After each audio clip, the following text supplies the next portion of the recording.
Sand fire burning in Amador and El Dorado counties, growing by the hour with new evacuations overnight and more rescues. With this slope and stuff, the fire came up, jumped the river so fast, it was like a freight train. It sounded just like a freight train. Residents escaping tonight, some with barely enough time to find some of their most precious belongings.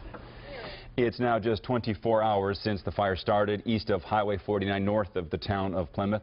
Live Copter 3 showing us the wildfire right now. You can see some of the smoke where a lot of people are and some belongings there. In just the last couple of hours, the plume of smoke has just grown significantly. Looked like it did yesterday just after the fire broke out. Firefighters today are dealing with very hot, very dry conditions as well as steep and rugged terrain. You can see from the video there. Here's what we know about the fire right now. The official word from CAL FIRE is that the fire is 1,300 acres and 20% contained. Those numbers haven't been updated for a while, so we're expecting that acreage to increase significantly with an update tonight sometime after 6. So far, the fire has destroyed 5 homes and 7 outbuildings. Also, new evacuations are in place today affecting an additional 450 people. Here's a look at the new areas evacuated today. The River Pine subdivision, Vintage Road to Sand Ridge Road, Vintage Road to Morning Canyon Road, all of Buzzards Gulch Road, as well as all the roads off Buzzards Gulch. New video from the evacuation center at El Dorado County Fairgrounds earlier today shows just a few people and animals taking shelter. The shelter has now been moved to Ponderosa High School, but the El Dorado County Fairgrounds will still be used to shelter animals of those who have been evacuated.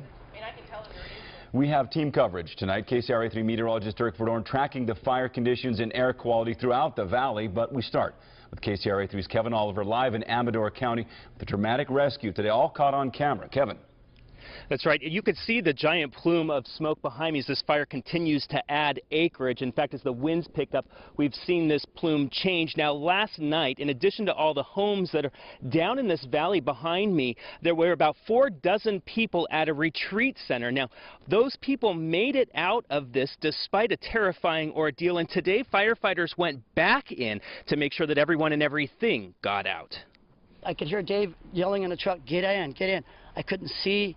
I couldn't do anything, and that was towards the heat. I said, go, go, go, go, go. Bill Cleek and Dave Roberts had to race to get 45 guests and employees out of the retreat center they owned that got caught in the firestorm Friday evening. And I knew it was going to wrap around and jump the canyon and come up this side. And that's when I just said, oh, Christ, we got to get out of here fast. They knew their home was destroyed, but as Bill stood on the side of the road, he was mostly worried about Abe. Abe is a family member, yeah. With a break in the fire activity Saturday morning, CAL FIRE crews saw a chance to go back into the area and find that family member. We're waiting for Abe. A few moments later, they returned. We got tortoise? We got tortoise. There he is. You guys are awesome. Awesome, awesome. A 200-pound tortoise. When I saw the tortoise house going up, I thought they were in there. I was sad. Abe was too big to be taken out as the fire closed in on the area and people were racing to get out. We were defending the structures and we saw the tortoise come walking around the side of the structure.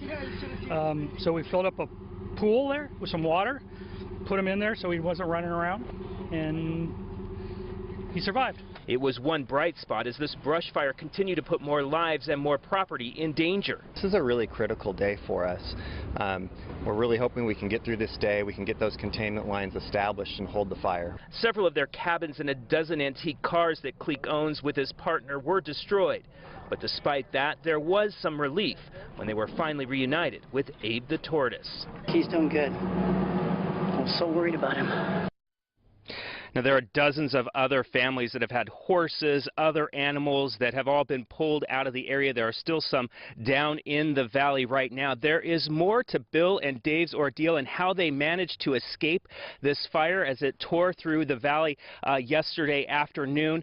Both of them, neither of them rather, knew that the other one had made it out alive. We'll have more on that story coming up tonight at 6. Reporting live from Amador County, Kevin Oliver, KCRA 3 News.